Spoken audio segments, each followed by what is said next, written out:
नमस्कार दोस्तों, मेरा नाम कुमार अतुल यदुवंशी है और आप लोग देख रहे हैं the networkers store point nation YouTube channel.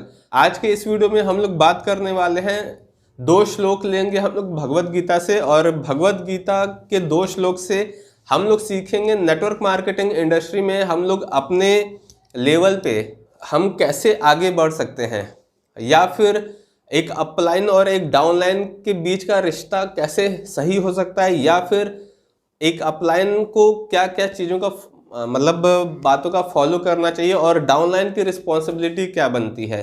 ये 2 श्लोक से हम लोग सीखेंगे कि भगवत गीता लीडरशिप के बारे में क्या कहती है। तो चलिए वीडियो को स्टार्ट करते हैं।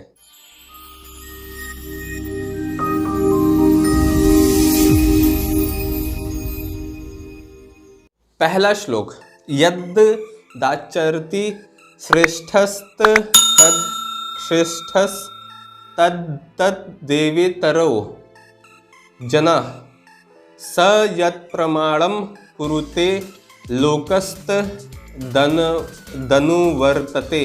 मतलब ये इसमें भगवत गीता के इस श्लोक में क्या कहना चाह रहे हैं भगवान, ये हम लोग समझते हैं लीडरशिप के बारे में। ये कौन सा श्लोक है? ये अध्याय 3 है और श्लोक नंबर 21वां है। मतलब कि कर्म योग का ये श्लोक नंबर 21वां है अध्याय 3 का। यहाँ पे स्क्रीन पे सारी डिटेल्स आपको मिल जाएगी।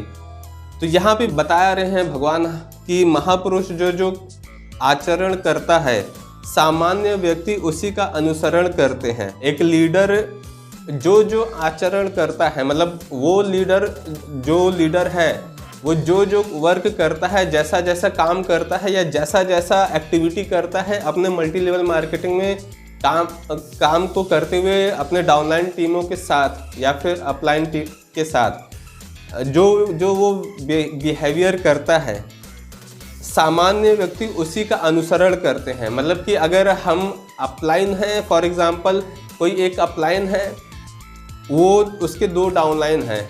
अगर वो अपलाइन अपना जो वर्क करेगा, जैसा जैसा वो काम करेगा, जैसा जैसा चीज़ों को वो करते जाएगा, वैसा वैसा उसका डाउनलाइन उसको देख करके सीखते जाएगा और करते जाएगा। जैसे एग्जांपल के तौर पे अगर अपलाइन सिर्फ कहेगा कि ये करो तो डाउनलाइन कभी नहीं करेगा। अगर दूसरी चीज़ देखें, अपलाइन करके दिखाएगा तो डाउनलाइन उसको फॉलो करेगा। तो ये चीज़ यहाँ पे हम समझ सकते हैं अपने बिजनेस से रिलेटेड भगवत गीता से। तो ये यहाँ पे बताई जा रही कि महापुरुष जो आचरण करते हैं, सामान्य व्यक्ति उसी का अनुसरण करते हैं। वह अपने अनुसरणीय कार्यों से जो आदर्श प्रस्तुत करता है, संपूर्ण विश्व उसका अनुसरण करता है। इसका मतलब ये है कि जो भी महापुरुष है या फिर जो भी एक लीडर है जो कि लीड कर रहा है कंट्री को, या फिर लीड कर रहा है अपने लोगों को, अपने टीम को, बिजनेस में हो, चाहे MLM में हो, चाहे नॉर्मल बिजनेसेस में हो, चाहे कंट्री लेवल पे कोई प्राइम मिनिस्टर की बात हो, जैसा जैसा वो महापुरुष करेगा सेम डिप्टो कॉपी उसका फॉलोअर करेगा, या फिर पब्लिक कह सकते हैं या फिर उस कंपनी के लोग कह सकते हैं, उसको वैसे वैसे फॉलो करेंगे। अगर अपलाइन ये करता है कि वो अपने टीम में पॉलिटिकल चीज़ें लाता है, दूसरी चीज़ अगर अपलाइन ये करता है कि उसका मतलब इंटेंशन ख़राब हो जाता है किसी लेडी डाउनलाइन के आने पे, उसके डाउनलाइन में, तो जो अपलाइन अपने लिए जब कभी किसी को लेकर के आएगा तो उसका जो मेन जहाँ से उसका बैलेंस बन रहा होता है, वो वाले डाउनलाइन भी उसको वैसे ही कॉपी करेंगे और वो सब डिप्टो सेम एक्टिविटी करेंगे अपने अपने टीमों में और अपने अपने लेवल पे। तो ये यहाँ पे हम समझ सकते हैं नेटवर्क मार्केटिंग के लिए कि हम कैसे कनेक्ट कर सकते हैं भगवत गीता से। वैसे तो ये आध्यात्मिक पुस्तक है, तो इसको मैं किसी प्रॉफिट के बेसिस पे हम इसको बता नहीं रहे, बस हम लोग सीख सकते हैं कि भगवत गीता से हम लोग क्या लर्निंग ले सकते हैं कि हम लोग को अपने बिजनेस में क्या चीज़ें करने की या इम्प्रूवमेंट करने की ज़रूरत है। नेक्स्ट अगर हम बात कर लेते हैं भगवान क्या कहना चाह रहे हैं, तो सामान्य लोगों को सदैव एक ऐसे नेता की आवश्यकता होती है जो व्यवहारिक आचरण द्वारा जनता को शिक्षा दे सके। यहाँ पे साफ साफ भगवान ने बता दिया है कि सामान्य लोग जो नॉर्मल पीपल होते हैं, मान लीजिए अगर कोई MLM कंपनी है या फिर MLM का अगर एग्जांपल लेते हैं तो जो नॉर्मल टीम है, टीम और अपलाइन के बीच में एक ऐसा लीडर होना चाहिए जो कि टीम और अपलाइन के रिलेशन को मेंटेन करके, मतलब कि उन दोनों को जोड़ करके साथ में रख करके आगे लेकर के बढ़े। तो ऐसा आचरण वाला व्यक्ति होना जरूरी है जो कि सबको साथ में लेकर के चले, मतलब कनेक्ट करते हुए लेकर के चले। ये नहीं कि भैया अपना काम बना और बाहर में जाए टीम, तो ये वाला हिसाब नहीं होना चाहिए। यदि नेता स्वयं धूम्रपान करता है तो वह जनता को धूम्रपान बंद करने की शिक्षा नहीं दे सकता। अगर कोई टीम का कोई सीनियर लेवल का कोई लीडर अगर खुद ही सिगरेट, दारू, गुटखा, खैनी ये सब खाता पीता है तो वो कभी लर्निंग्स आपको सही लर्निंग नहीं दे सकता, या खुद ही गलत एक्टिविटी करता है तो वो आपको कभी भी सही चीज़ें नहीं बता सकता, और जो भी बताएगा वो आपके नुकसान की ही चीज़ें मिलेंगी आपको। चैतन्य महाप्रभु ने कहा है कि शिक्षा देने के पूर्व शिक्षक को ठीक ठीक आचरण कर लेना चाहिए। जो इस प्रकार शिक्षा देता है वह आचार्य या आदर्श शिक्षक कहलाता है। अतः शिक्षक को चाहिए कि सामान्य जन को शिक्षा देने के लिए स्वयं शास्त्रीय सिद्धांतों का पालन करे। कोई भी शिक्षक प्राचीन प्रामाणिक ग्रंथों के नियमों के विपरीत कोई नियम नहीं बना सकता। मनु संहिता जैसे प्रामाणिक ग्रंथ मानव समाज के लिए अनुसरणीय आदर्श ग्रंथ है। अतः नेता का उपदेश ऐसे आदर्श शास्त्रों के नियमों पर आधारित होना चाहिए। इस जगत को संदेश देना चाह रहे हैं अर्जुन के माध्यम से भगवान कि शास्त्रों के हिसाब से हमको, शास्त्रों में जितने भी नियम दिए हुए हैं उन सब के हिसाब से हमको अपने जीवन का यापन करना चाहिए, और खुद पहले नियम को फॉलो करना चाहिए। उसके बाद जब हम नियम फॉलो कर लें तो उसके बाद किसी को बोलना चाहिए कि भाई आप भी इसको फॉलो कीजिए। नहीं तो होता ये है कि कभी कभी नेटवर्क मार्केटिंग इंडस्ट्री में अपलाइन बैठा रहता है घर पे 12-2 बजे तक, और वो कॉल करता है कि हाँ भाई डाउनलाइन टीम से कि भाई निकले कि नहीं फील्ड, जो भी बात करना होता है वो करते हैं। तो ऐसा नहीं होना चाहिए, पहले खुद हमको फॉलो करना चाहिए। उसके बाद हम जब खुद स्ट्रिक्टली अपने ऊपर लागू करेंगे चीज़ों को तो ऑटोमेटिकली लोग देख करके उसको फॉलो करेंगे। तो ये सारी चीज़ें यहाँ पे बताई जा रही हैं कि एक लीडर को रिलेशन बनाने आना चाहिए, रिलेशनशिप मेंटेन करने आना चाहिए, रैपो बिल्ड करने आना चाहिए। दूसरी चीज़, खुद स्ट्रिक्टली अपने आप में नियमों को पालन करे, तब जा कर के लोगों से शेयर करे। नहीं तो खुद ही दारू पी रहे हैं और बता रहे हैं लोगों से कि भाई तुम दारू मत पियो, तो फिर गड़बड़ हो जाएगी मामला। तो ये चीज़ यहाँ पे बोला जा रहा है।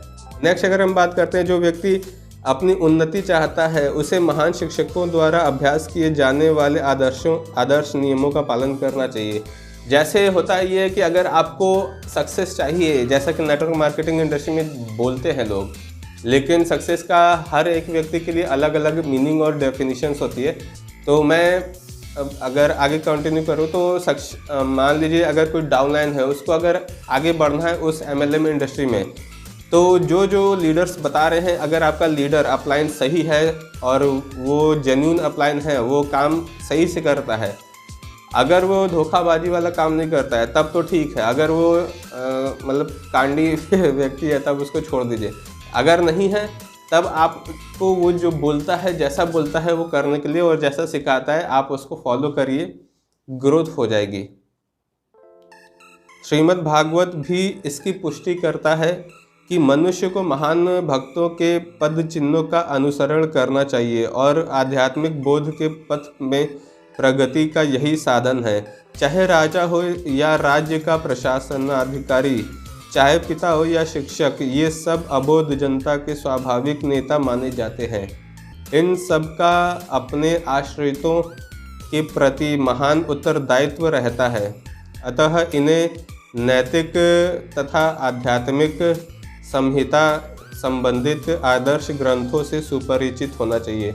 जो महान भक्त हुए हैं, जो आचार्य हुए हैं, तो उन लोगों से शिक्षा ले करके हमको अपना उनके बताए हुए नक्शे कदम पे हमें चलना चाहिए। तो ये तो मैं मतलब छोटे में बता रहा हूँ, लेकिन इसका और भी जाएंगे तो और डीप मीनिंग निकलेगी, तो उतने लेवल का मुझे नॉलेज नहीं है। तो आप उसके लिए किसी एक शुद्ध वैष्णव के से कांटेक्ट कर सकते हैं। उसके लिए आपको इस्कॉन से जुड़ना पड़ेगा। अगर आप किसी भी शहर में रहते हैं तो आप उस शहर के जो इस्कॉन का सेंटर है वहाँ पे आप जाकर के कनेक्ट हो सकते हैं। तो ये टोटल अगर बताया जाए तो मैं एक छोटी सी प्रयास किया एक लीडरशिप के बारे में आपसे शेयर करने का इस वीडियो में।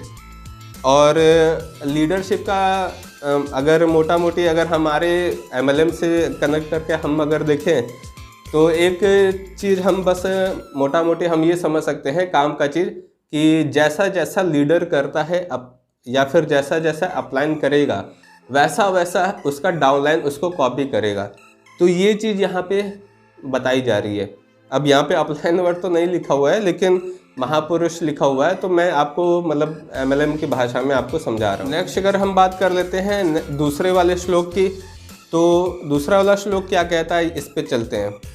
न मे पार्थास्ति कर्तव्यम त्रिषु लोकेषु किंचन नानावाप्तमवाप्तव्यम वर्त एव च कर्मणि। इसमें कृष्ण क्या बोल रहे हैं, इसमें ये बता रहे हैं कृष्ण कि एक वैदिक साहित्य में भगवान का वर्णन इस प्रकार हुआ है, जैसे कि वेदों में भगवान के बारे में ऐसे बताया गया। तमीश्वराणाम परमम महेश्वरम तम देवतानाम परमम च दैवतम पतिनाम परमम परस्ताद विदाम देवम भुवे नश्मिड्यम न तस्य कार्यम करणम च विद्यते न तत्सम च शाभ्यधिकश्च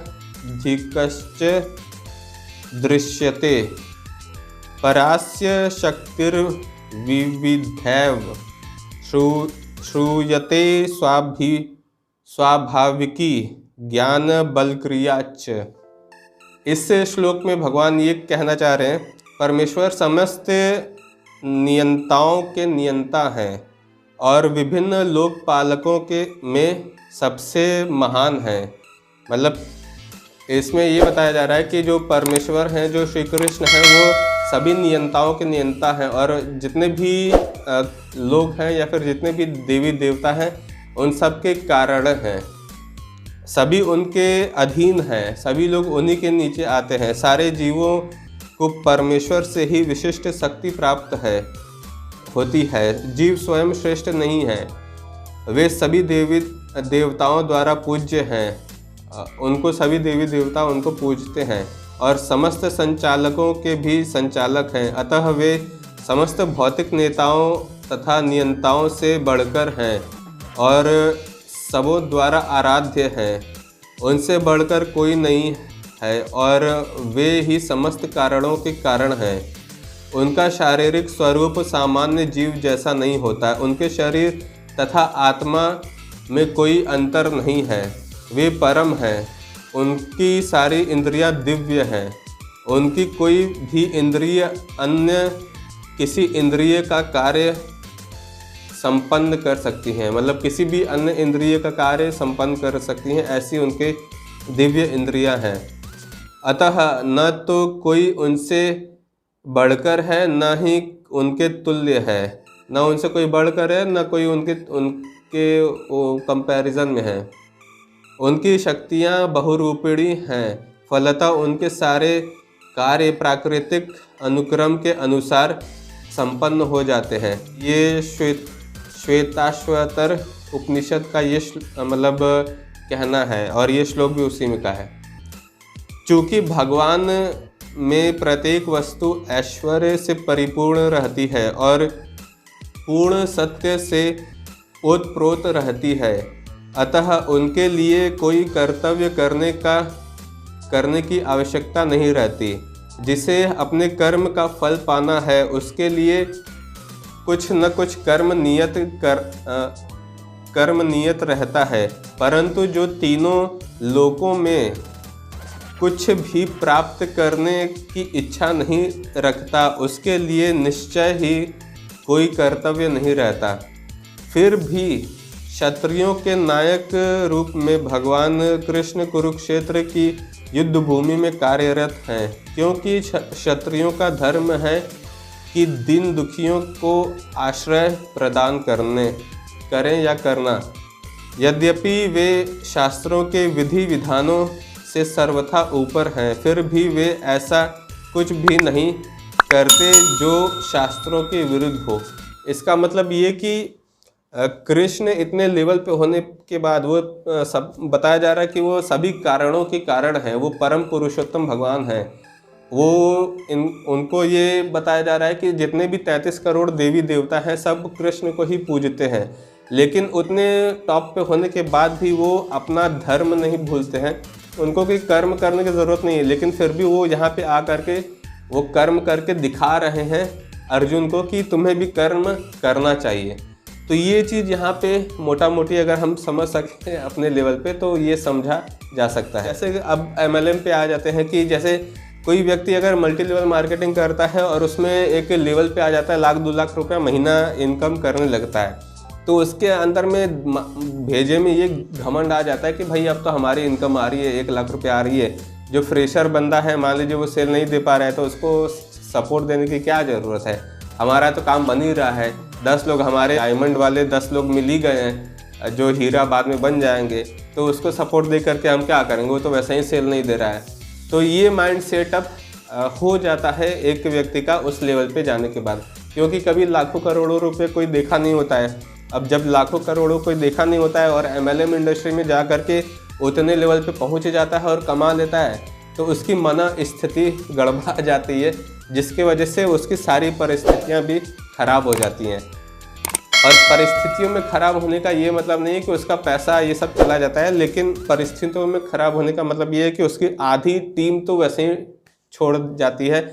यही रीज़न होता है जिसकी वजह से टीम एक कंपनी से लेकर के दूसरे कंपनी में शिफ्टिंग करती है, जिसका मेन कारण यही होता है। क्योंकि हम एक तो अब व्यक्ति को अगर ये सोचा जाए कि जन्म से ही मतलब लाखों करोड़ों नहीं देखा है और अचानक से उसके पास 1 करोड़ रुपया आ जाए, तो उसका डामाडोल हो जाएगा माइंड का कि मतलब वो कैसे झेलेगा।